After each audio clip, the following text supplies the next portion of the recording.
السلام عليكم ومرحبا بكم معايا في فيديو جديد. هنا جيت نشارك معكم واحد السيرو ديال العسل والحامض، بما اننا حنا دابا على ابواب البرد ولا فصل الشتاء وكتكثر الكحه بزاف هاد الايام هادي، فبغيت نشارك معكم هاد السيرو هذا اللي تقدروا تعطيوه حتى للوليدات ديالكم هكا معلقه صغيره قبل ما ينعسوا باش تخفف عليهم شويه من هذيك الكحه. زائد ان هاد السيرو هذا تيرفع لنا من المناعه ديالنا شويه في ايام البرد. وعلى هاد الطريقه هذه غادي نحتاج واحد العسل من نوعيه جيده. هنا كناخذ فالد هونيك اللي تيكون من او النحل راعي هذاك الازهار البريه، وغناخذ واحد 2 حامضات على القدر اللي عندكم، 2 ولا 3 اللي حبيتو نتومايا، وغادي نقطعهم على هاد الطريقه هذه كيف شفتوا. غناخذ واحد الجار وغادي نستف فيه هذوك القطع، سواء هكا دوائر او دوائر تقسموهم على 2 اللي حبيتو، وغادي نغطيهم كاملين بالعسل. هنايا ملي غادي نغطيهم بالعسل غادي نخليهم واحد المده ديال 2 يومين على ان يطلق هذاك الحامض الماء ديالو الفيتامين سي ديالو في العسل، وغادي يشكل لنا واحد السيرو.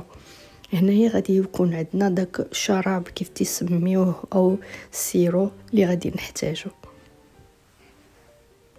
وهنايا نخليكم مع تتمه الطريقه.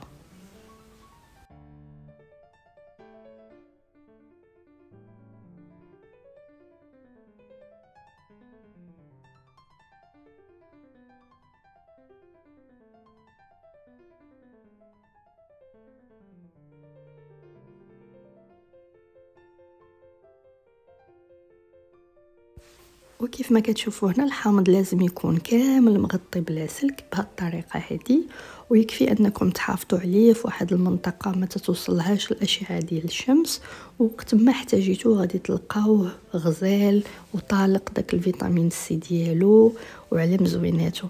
وما تردوش انكم تصوبوا، لان فعلا تيخفف من دوك نزلات البرد ولا لا غريب، وتيقوي حتى المناعه ديالنا في البرد ولا فصل الشتاء. ومزيان حتى الوليدات الصغار يمكن لكم حتى هما تعطيهم ابتداء من عامين واحد المعلقه صغيره كيف سبق لي وذكرت، وبصحه والراحه. كيف يمكن لكم تستعملوا هذا العسل هذا في التحليه ديال التيزان ديالكم ولا الشاي ولا اتاي اللي نتوما كتحبوا تشربوا، او ناخذوا عاود شويه من هذاك الحامض مع العسل ونحطوه في التيزان ديالنا، راه مفيد بزاف.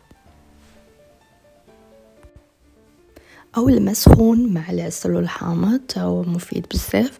الا ما كاين اللي ما تيبغيش يشرب تيزان ولا اتاي ما عندوش معاه، يمكن ليه يدير الماء سخون مع الحامض والعسل ويشربه بالصحه والراحه. والمفيد من هادشي كامل هو الانسان يوجد الفصل الشتاء ديالو ويقوي المناعه ديالو، ومفيد وصحي، وكيف سبق لي وذكرت انه تيخفف من دوك نزلات البرد. يعني الانسان يحاول يقوي المناعه ديالو بهاد الايام. وهادو اللي كتشوفوا معايا هما الخلطات المفضلين عندي ديال الشاي المغربي. وحده كتكون من الزعتر واللويزه والسالميه كيف تيقولوا، والثانيه كتكون من البابونج، الورد، اللويزه، الكمون الصوفي والسالميه. وهنا كنتمنى ان الوصفه تجربوها، والفيديو ديال اليوم عجبكم، وبسلامه حتى الفيديو قادم ان شاء الله.